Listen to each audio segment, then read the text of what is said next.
pisses me off. Not because I'm soft. I'm not soft. But if you want to wrestle, let's wrestle. If you have a problem with me, let's settle it. If you can't beat me on the mat, try to beat me in the parking lot. But if you can't beat me on the mat, I doubt you can do much to me in the parking lot. The previous administration took all the guys. Wink, wink. I just want some ice cream, man. I just want some ice cream. All right, folks, welcome back to the Shots Fired podcast. This is episode 8. As always, I am Reiter and Schares alongside Mack, Reiter. I believe if you add up our 2 kind of pre-season preliminary episodes, we're actually up to 10 episodes now. So we're in the double digits with this one. So this is a pretty big accomplishment for us. Final X. Yeah, there we go. Number 10. There was kind of some mess up on the iTunes with some of our one of our podcasts. So I don't know if we're missing one in there or whatnot, but this is episode 8. So, all right. I guess we have not a whole lot to talk about tonight. Hopefully we're going to go half an hour or so, not too crazy, but I just wanted to say, we're one of the few credentialed podcasts out there, I guess, because, you're a 4-time Iowa High School state champ, 3-time NCAA All-American, and I pinned you once in practice, so there is no disputing our credentials, I would say. I do not remember that. I remember everything you said up until the you pinned me in practice. I actually think I did it a couple times. A lot of it maybe had to do with you cutting weight. I was a terrible weight cut practice guy. When I was cutting weight, man, I just felt sorry for myself and just laid around like a turd. It was kind of funny though. There were a couple times I remember hearing you had to go with one of our guys, I think that you always wrestled with, and you were mad because you couldn't take him down. So then you went with the next guy, and you were yelling across the room, "You better get your track shoes out if you're wrestling him. There's no way you're going to catch him." I was losing it on that. Yeah, I got feisty. I'm not proud of it. Well, I mean, we're playing. I'm playing the low lights here. Just 1 or 2 instances, and then there were the couple times that you quit for like a couple hours. Yeah. But hey, I did the same thing. That junior year, man. My junior year was a tough go. Really? That was the year? I would have said the other ones. No, my junior year was the year I was just not having fun. I don't know. Mentally, I was just not enjoying wrestling as much as I would. I don't know why. I was just kind of going through some things like every young adolescent stupid kid does. They think they know more than what they do, and I just weird. You think you're so smart. Then you look back, you're like, man, you were an idiot. Yeah, no, I hear you. I'm the same way. There were many times where I wanted to quit, and probably the only reason I didn't is just because the town we live in would not have accepted that. Yeah, like, oh yeah, you do? Okay, well, nope, we're not going to allow that. Yeah. But, yes, there were many stories for many days there. But, all right.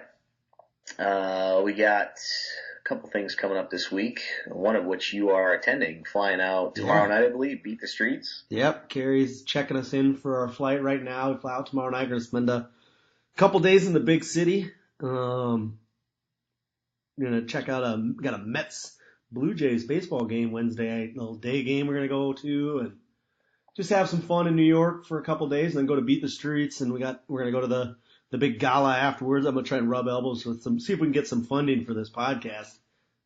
That's the goal. So it's a business trip. Do you think Tony will let me file an expense report? Or I think I'd give it a shot. Okay. I'll turn it in just to see what he says. It's funny you're going to watch the Mets and Blue Jays play. Like you have the city with like the best team in baseball, and you go to watch those two. Well, the dumpster Yankees fires are play. out of town, and so I might as well do something. Obviously, I'm going to go back to Jack Doyle's. Well, I will definitely go to Jack Doyle's for sure. It's a fun bar. We spent a lot of time at when NCAAs were in New York. That was the only bar we went to. I went to New York City for NCAAs for 4 days. I stayed at the Wyndham New Yorker. I went into Madison Square Garden, obviously, for the wrestling.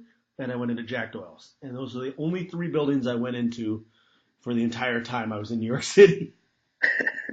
Way to get out and explore the city. Yeah. Well, Doyle's was a great bar. It had everything I needed. It had beer. Well, there you go. But yeah, then we're going to go to Beat the Streets Thursday night, go to the gala afterwards, and then I'm flying home Saturday morning. I got a 6 a.m. flight Saturday morning, so I think I'll probably just stay at the bars until they close and then go right to the airport. Fly home, got to get in the car and drive right to Rochester and get down there for the coach some of the Pinnacle guys down there, but then also watch the senior trials. I can't remember if Ric Flair still drinks or not, but he's going to be in town in New York for that. Yeah. So I did see that, and I have a goal. Somebody sent me a text. I'm not sure who it is yet. I got to figure out who it is. But they said they'd buy me lunch if I can get a picture with Ric Flair at a bar with a beer in his hand. So I also have another goal for the weekend. he about died a little bit ago. Yeah, he doesn't look good. I mean, I'm worried that he may not make it to Thursday night. There's a lot of miles on that engine. Yeah, that one has seen better days. I also got a text, so we're going to stay at with one of Carrie's good friends out there, and we got told that we're staying across the hall from where Chamizo stayed. So, oh really? Do you think I pull the fire alarm or? I think the first thing you do is ask him about that turtleneck singlet he wears. Yes. All right. So we got goals. We got to get a picture with Nature Boy. I got to get funding for this terrible podcast. And I got to figure out what the story is with this turtleneck singlet that Chamizo wears. Bingo. Did you look at that picture? I did, yes. And you're right. There's way more fabric and material than there should be. Yes. I don't know. I just never noticed it on anybody else other than him, so I don't know why. So the brand, that logo, that looks like it's like 2 girls sitting back to back. Oh yeah, that's right. He does always wear that, doesn't he? Who is that? What logo is that? I don't know, but just you saying that, athletic I've never company seen that. makes that a singlet? Because it's not, obviously, it's clearly not Nike, Adidas, Asics, or anybody that we would know. Rudis, I've seen that logo before, but I have absolutely no idea what brand it is. And apparently they make singlets, but just one, because he's the only guy I've ever seen wear this singlet. Yeah, I've seen that before, and I've also wondered, and I don't understand, just like you said. Yeah. So I'm gonna get to the bottom of it. I was trying to Google it quick, but I don't think I will be able to find anything. Maybe I'll do that tomorrow. Figure out what it is. What do you Google? Like logo that looks like? Yeah, what's we gonna do? Logo that. This is terrible radio. I came up with the Beat the Streets thing, so I wasn't going to read the whole thing. But, yeah. We're not going to break down every match. We kind of discussed it a little bit last time. Kappa. That's the name of it. Kappa. Kappa. And that's their logo, huh? That's the logo, yeah. Oh, okay. Interesting. It's an Italian sportswear brand that now it makes sense. Bingo. We found our sponsor. All right. Send them an email right now. Yes. We're going to the only Kappa wrestling podcast. There we go. Unless there's one in Italy, but I don't imagine there are many wrestling podcasts in Italy. English-speaking Kappa wrestling podcasts. Oh, man.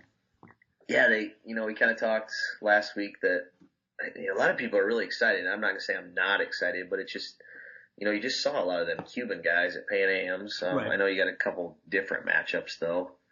And then your high school super match is 2 guys that wrestle 1,000 times. But, just for the 2 super matches alone, I think it'll be worth it. The Asgarov, I guess since he's been suspended, I haven't really followed up on him as much. And when he was back when he was wrestling was when I wasn't really into the international stuff quite as much. So I didn't realize how good he was until I was looking up some of his credentials. Yeah, he's not bad.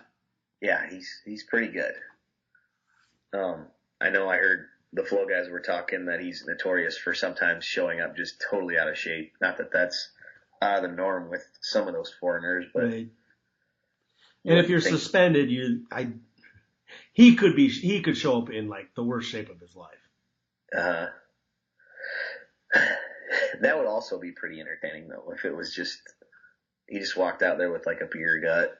Yes. I mean, I think we've said it before, but I really hope that maybe Novogratz told him, like, hey, I'm not going to test anybody at this event. So if you need anything to help you compete, tee it high and let it fly. I hope he said that. Yeah. But said it not electronically or any way where it can be traced back. Yes, exactly. No cameras, no recorders. Yeah.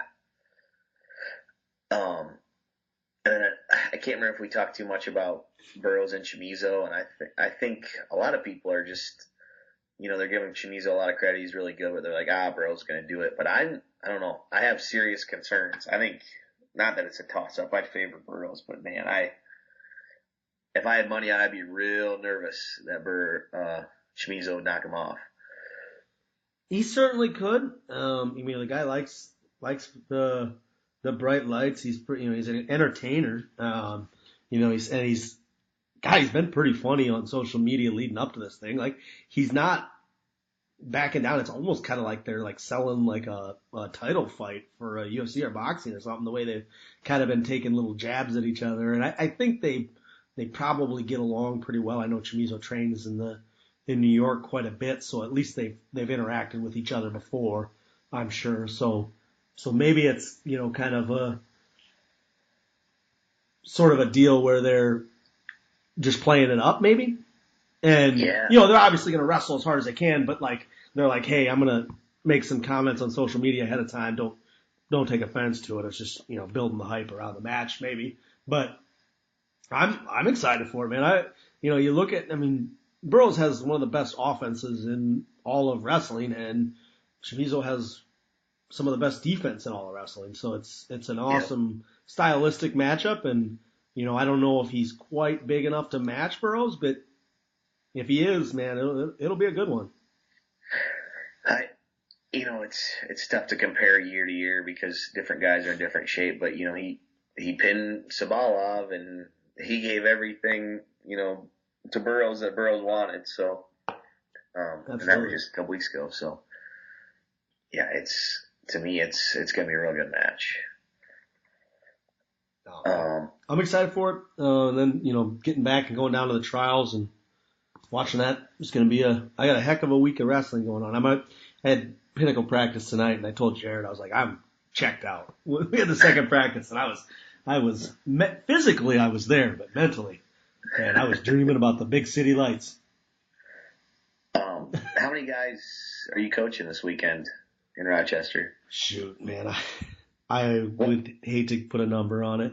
Well, is it like 5? Is it 100? No. It's closer to 100 than it is 5. Oh, really? Yeah. Wow. There'll be, okay. It's not just me, obviously, and I'm just, trying to get around as much as I can.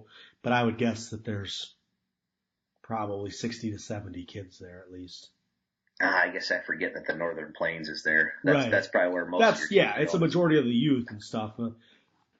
As far as Fila Juniors go, I think we maybe have half dozen in there. And I think Jared will spend most of the time over there with them because I think they're going to be in that gym with the senior level guys. It's an auxiliary gym off to the side, and then there's the big gym at RCTC that'll have all of Northern Plains going on. So the big gym can hold, I think for Kid State they usually have like 16 or 18 mats in there. So they'll have that running, and then I think the auxiliary gym will have the senior trials and then the junior trials as well. Oh, I guess I didn't know that. I just assumed there was just that one big area where they wrestled a clash in there where they put 8 mats, but that's a dual format, so they could obviously fit more, like you said. Yeah. No problem. I think don't they do the weigh-ins for the clash in that auxiliary gym? Never weighed in for the clash, sir. I don't know. Okay. I think that's what they probably usually still in bed while those were going on the years we were up there. Yeah. I don't doubt that. That was when my heart was still racing 100 miles an hour from the Red Bull vodkas. Yeah. This weekend, I promise I will have an honorary Red Bull vodka in Rochester for you. Okay. All right. Maybe have 10 more after that just to really, get after it. I am setting way too many goals for myself for this week already. Yeah. Yeah. Especially for a guy who's already mentally checked out, like you said. Oh, shoot. You're lucky you texted me when you did, because I about fell asleep tonight. Yeah. Sorry about that. Normally No, got you're pulled. good. It's hot in here. The window's open. I don't have any pants on. Doing podcasts without pants on. That'll drive up the listeners. For sure. All right. We kind of, the World Team Trials is kind of similar to U.S. Open. We went over a lot of the matches. I don't think there's any of those that we see maybe turning too much. We're not going to go weight by weight. Maybe just kind of talk in general terms here. What are you thinking that could be different at the trials? I don't know. I feel like the margins for error are so different. I know you say you don't think too many of these results could be different, but there's certainly some of them I think, that, okay, you got Logan Stieber. Can he run the table again? I feel like he can.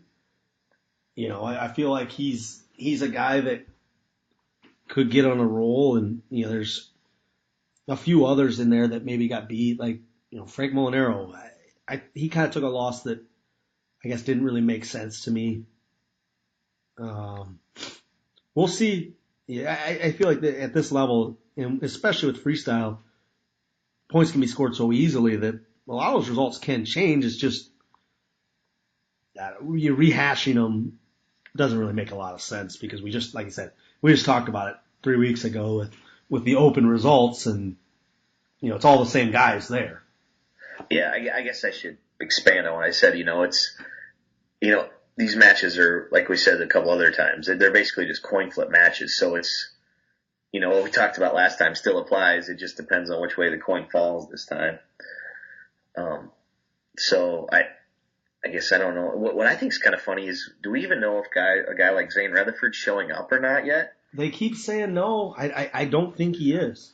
But, I haven't seen a guaranteed, nope, he's not. Yeah, so that's kind of what I'm wondering on that. And then it seems like most of the Penn State guys are not going to compete, which is fine. I get it. The college season's an absolutely brutal grind. Uh-huh. Maybe if they need a break, especially some of those guys like Nickel and Nolf that, maybe I've said this before, but maybe I don't know if we've said it, but I firmly believe that your senior year is the hardest year to compete in college. Your fifth year, you're saying, right? Yep, your fifth year. I think that's the absolute toughest year, because it's just so long. You've been through the grind for so long, and it's just your body's starting to break down a little bit, and you're kind of looking at the end a little bit, and you shouldn't, but you inevitably do, and it's easy to be excited, man. My freshman year was so much fun. It was so easy to be excited. Everything was new, and everything was like, oh, I get to travel with the team. Like, oh, they're giving me $10 a day for food. That's awesome. I thought it was so cool. And then, my senior year, it's like, oh, thanks for the $20. I can't eat anyway. It's just, I don't know. So maybe a break for those guys, for Nickel and Dolph, that they can take a year off and get themselves mentally ready to go that senior year. That's not a terrible idea. Take the summer off and get ready. Well, and then we still keep forgetting there. You got U23 trials. I believe June 1st is what I thought I saw. So I don't know if we're going to maybe see some better participation in that or what. Yeah, there's no shame in going and wrestling in that tournament. That's a heck of it. It's turning into a great tournament as well. So, if you win the trials there, you go represent the U.S. in the Worlds, and you win a U23 world title. That's awesome. Yeah, I think that tournament's going to end up being bigger than, universities, where, even though it's kind of the same thing, I think It just is branded better, and I don't know. I guess it remains to be seen. I would think I think this year we're going to put together a really good U23 team.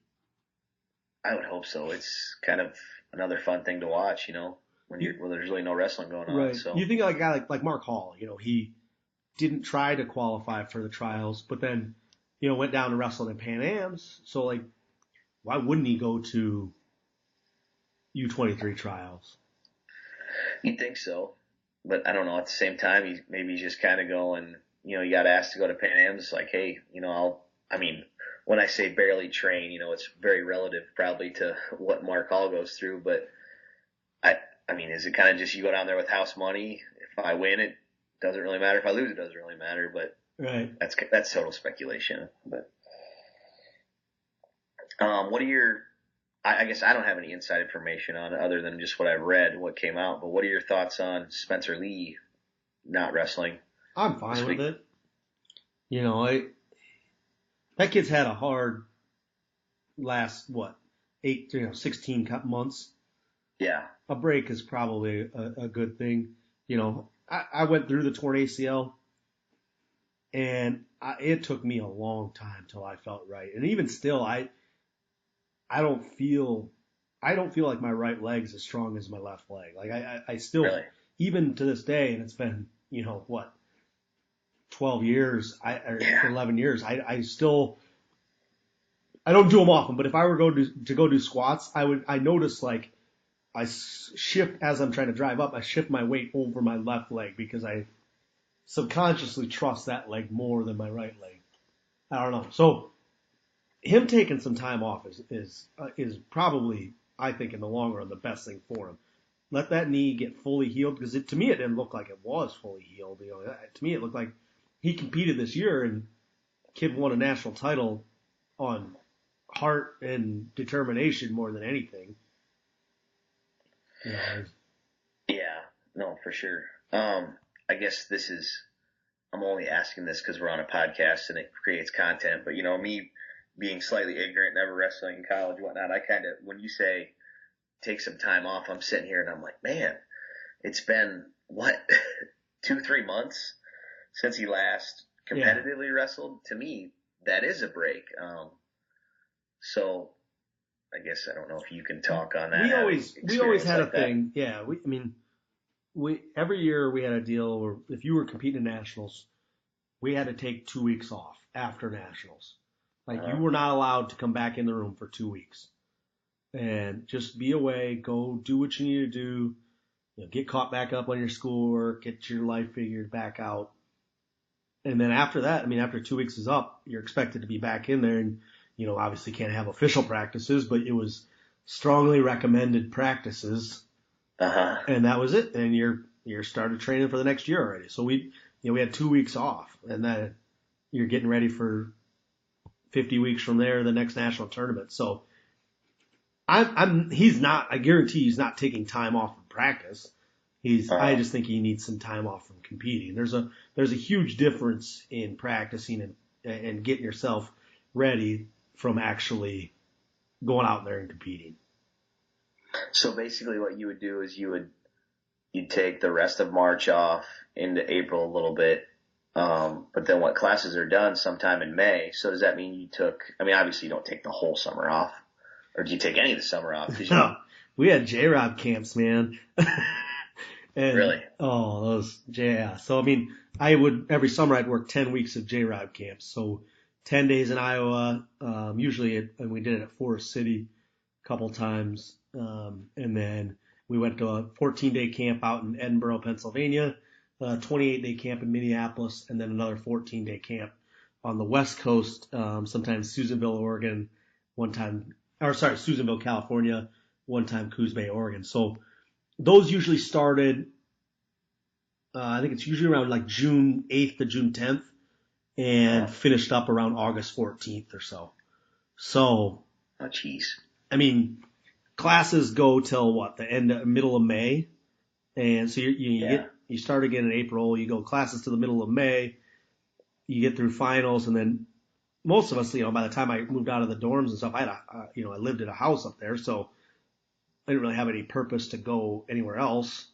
So we stayed there and we kept training until you left for camps. And then, at camps, you're 3 practices a day you got to run. And there was always a staff practice where you had to wrestle in it. So your entire day is spent on a wrestling mat. So, you're definitely not getting away from it then. And all of a sudden, by the time camps is over, summer's over, and school's starting again, and you're ready to go.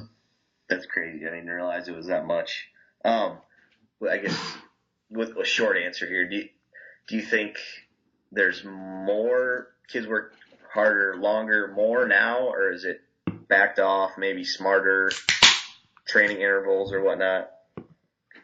I think that I think it's smarter. I think we did dumb. I mean, I think the way we trained when I was in college was dumb, but not that it was anyone's fault. I just think that the idea of, you're still developing the idea of how to peak and how to be at your best by the time nationals rolls around. You know, it's constantly evolving, and where we are now, we're going to be in a much better place in another 10 years. You know, we're training athletes better and smarter, and we're making these super freak athletes. And, you know, it's just because we're being smart year round instead of, I mean, there was days in the fall where we'd go into the room and Jay would just put an hour on the clock and be like, all right, wrestle live.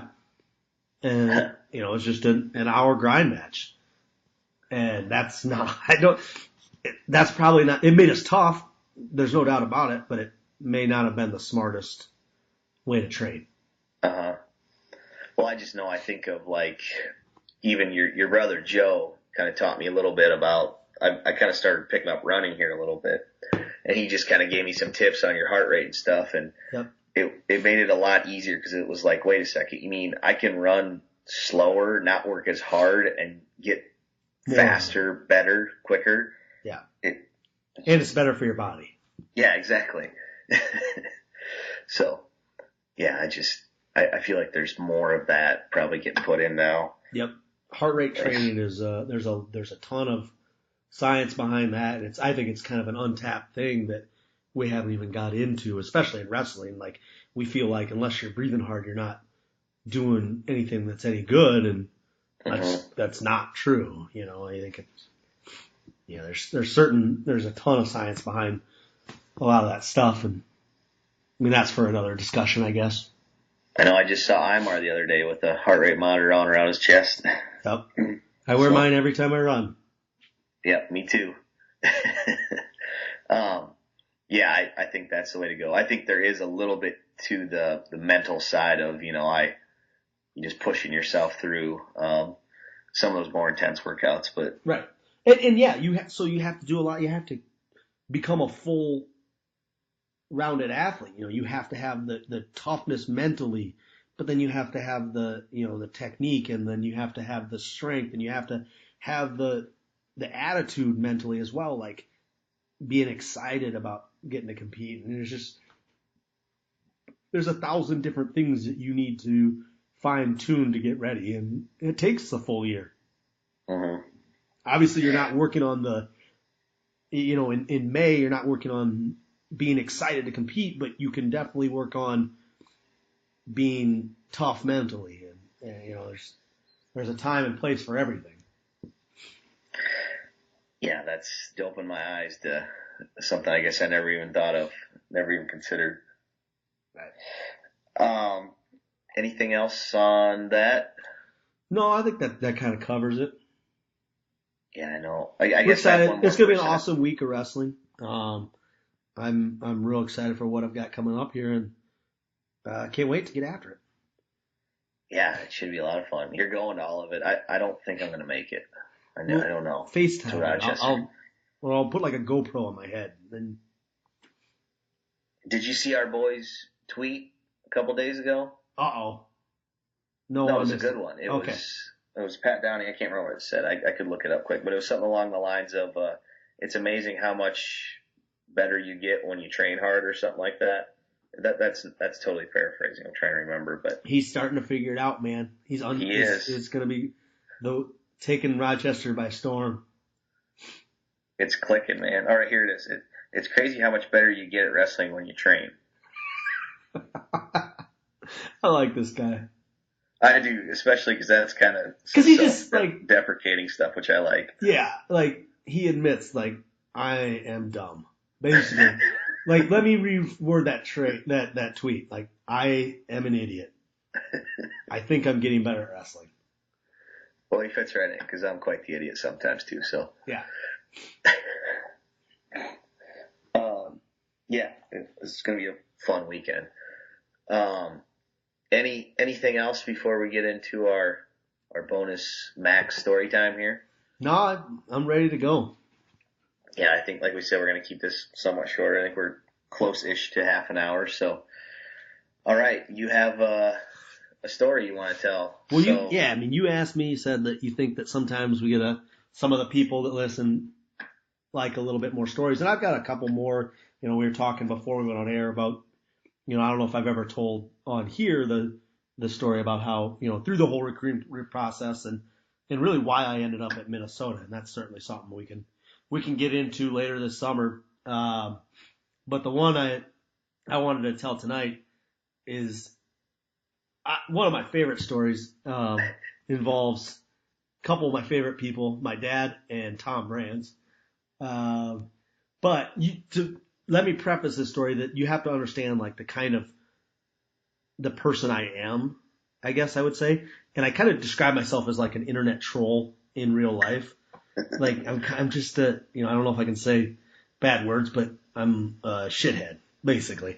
And I just like to pester people sometimes. So anyway, the whole thing started my first year out of competing, and I stuck around at Minnesota for 3 years to coach. But my first year there coaching, Iowa came up to Minnesota to wrestle in a duel. And they kicked the crap out of us. Bad. I think we won like 2 matches. I don't remember. It was ugly. This would have been in 2009, I think. And after the duel, you're doing the handshake line, and Luke Becker's right in front of me. Then it's me, and then it's Joe Russell right behind me. And we're walking through, and we come up to Terry and Tom are back to back. And they shook Luke's hand. They get to me. They both pull their hands back. They step past me, stick their hands out, and shook Joe Russell's hand. And so we get through the line. I don't care. Like, we didn't shake hands. Like, whatever. It's not a big deal to me. Like, that doesn't matter. And so Russell's like, what was that? And he's laughing, and we were getting a kick out of it. So it's hard to laugh when you just got your butts kicked that bad. But we go back into our little locker room, and Jay's, really giving it to the guys a little bit, and that gets over. And I have to go out and get the camera and all that stuff from recording the matches and collect all that stuff. So I walk out, and I see Tom's getting interviewed by probably, I don't know if it was like the Courier or somebody. He was getting interviewed by a couple people, so he's around some people.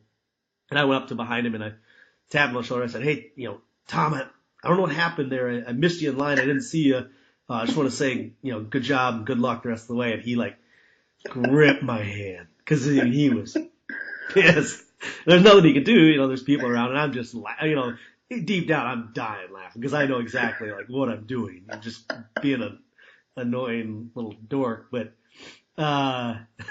so anyway, that whole thing goes on. Well, then the next year, that's end of the year, because, we obviously usually do Iowa towards the end of the year. Well, the next year at Joe's Nighthawk at Fight Night, my dad went up to it, and Dad always, he'd always loved going to Fight Night at Joe's Nighthawk, which I did too, man. That thing is an awesome event. And Iowa saying they're not going to come back there is dumb. Well, Gilman's saying that Iowa not coming back is dumb, because that thing is a really cool event, and I'd love to get down there again to it sometime if I get a chance. But anyway, so my dad's there, and Tom comes up to talk about Iowa and stuff, and then afterwards he sees my dad, and you remember my dad. He wasn't he was a serious guy, but he laughed and stuff, but he was most of the time he's pretty serious. And so Tom goes up to him and he says, Mr. Reiter, I want to apologize to you last year in the duel. It was the heat of competition. I got excited. I didn't shake your son's hand. Wanted to apologize to you. Meanwhile, this whole time they're shaking hands. And my dad's like, well, don't apologize to me. You didn't do it to me. You apologize to Mack. And Tom's like, yeah, I will. And now this is from his side. He told me, he goes, I squeezed his hand a little bit and I stared him down. I was like, no, I'm serious. You need to apologize to Mack. And he said, Tom's like, yes, sir, I absolutely will. And you gotta understand, like when Dad got out of Joe's night off, he called me up and he was just laughing. He thought it was the funniest thing in the world. And so the very next time I see him, sure enough, and true to his word, Tom Brands comes right up to me. He goes, I told your father I would apologize to you, and I'm a man of my word. I'd like to extend an olive branch. What I did last year at the duel was wrong. I'm sorry. It was just a heated competition. I got worked up, and I was like, yeah, I don't care. Like, it didn't matter. I still don't. I think it's funny more than anything. It's just kind of more of a, I guess, a description of who they, kind of the people they are. But like, whatever. But I thought it was just super funny. And he, like I said, he is true to his word. He came up and apologized to me. But so then obviously immediately I called my dad. It's like, he did it. We just laughed up. We were having a good old time with it. So. Yeah, I never heard that one. But that's like your dad to a T. I think you described him perfectly there. Just, yeah, he liked to joke around and have fun, but he was serious when he needed to be, and he knew exactly when to toe that line. Yeah. Oh, God. Yeah. But, that being said, obviously, I'll tell it, whenever we get into the story about my recruiting process, I respect Tom a lot, and I've always I've been a Tom fan, as much as I don't necessarily care for the University of Iowa. You still can't, you'd be dumb if you said that Tom Brands isn't a great coach. Like you can't deny the fact that the guy's a great coach. And yep. There's certain things that maybe could be fine tuned, but the bottom line is the guy cares about his athletes and he cares about the team. And so, I respect the hell out of him. The guy's like I said, true to his word, but that doesn't mean I'm not going to try and pick on him. Yeah, for sure. No, that's a great story. I'd never heard that before. And I guess I got really nothing to add. I don't want to step on your toes at all. It was a good story. Yeah. Okay. You want to enter there? I think so. I mean, we got a big week ahead of us. I got to pack my bags, get ready to go out and cheer on some. What do we decided? I'm full Azerbaijan, or I feel like I'm cheering for Azerbaijan over Oliver. Is that bad? So. Is that non-American? I figured you'd show up in your Nigeria stuff. I may miss some of those matches. Yeah, it's crazy. Women's wrestling definitely trending in the right direction. It's kind of cool that it's at some of the D1 schools now, or one D1 school. Right. That's definitely going to help with the Title IX and just benefit. Yeah, that's the biggest sides. thing. We actually, not huge news, but I was excited. We had two of our girls from Pinnacle made the cadet and junior teams, Emily Shilson and Macy Kilty. So that's pretty cool. Yeah, we got 2 world team members already this summer. So it looked like a lot of those girls were Wisconsin, Minnesota. Yep, Illinois. Macy's lives in Wisconsin, but obviously it's not too far to get over to Minneapolis from Wisconsin. So I think she's fairly close to the border and makes the trip across to come train. She had an awesome black eye. Oh, I did see that. I saw that girl. Yep, that's Macy. Okay. She had an outstanding black eye that she got Thursday. I think Tuesday or Thursday in practice, wrestling Jake Gleva, who's going to Minnesota next year. Yep. So they just mix it up with the guys then, huh? Oh yeah, she scraps with them pretty good, man. She's tough. She made the cadet and junior teams, and Emily's a little smaller, so she wrestles with all the 6-pounders and all those guys. They hold their own in there. Wow. That's impressive. I mean, just obviously the obvious difference between guys and girls, it's just a lot of it's just genetics. So right. That's pretty impressive that they can stand right in there and wrestle with them. Yeah, they're doing good. They're doing the right stuff. And yeah, I mean, like you said, women's wrestling getting into a D1 school is awesome. I mean, like if we can, that's our going to be our biggest strength to fight Title IX moving forward. Yeah, absolutely. All right. All right. What do you think, man? Let's call it a night. We did a great job. All right. I don't know if once we come up on 10, maybe if we try our hand at an interview or maybe just stick with what we're doing. Who's going to come on this? Our first interview has to be Pat Downey. Yeah, you're right, mate. Well, it'd be a great interview after he makes the world team. Yes. I'm gonna pre-record it. I'll record it on Saturday, and we're just gonna go under the assumption. I'm gonna ask him questions about him making the world team. That way we can air it right away after he makes it, and then we look like we had exclusive access. Put your phone on record when you're in his corner this weekend, and just, during his break, if he makes it to any of the breaks, while you're toweling him off, just ask him some questions. If he makes it, you mean before he texts a guy? Yeah. Okay. Yeah. He's training now. What'd you think I meant? Okay. I'm just making sure we're on the same page here. We're a pro Pat Downey podcast. We established that. We can't go back on our word. No, we're good. We're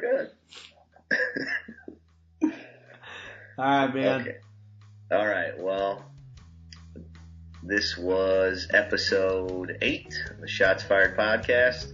Keep tuning in every Tuesday. We're trying to get this posted. I think we were a day late last week, even though we got it done on time. It was a little trouble getting it up, but follow us on social media. Our handles are just our names on Twitter. Thanks for listening, guys. See you guys.